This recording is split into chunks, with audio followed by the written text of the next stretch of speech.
Good day, class. Good day, sir. Today I will be teaching you people on recycling.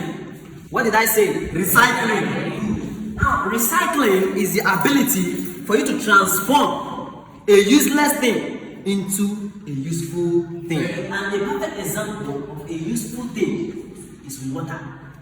Okay? Yes, sir. When it's inside the sachet. So when you take it, you drown the water, the sachet becomes useless. Photo, not be juju be that. Now, who can give me another example of a useless thing? This is a perfect example of a useless thing. Woman, and then throw the tear gas for something way bad for this.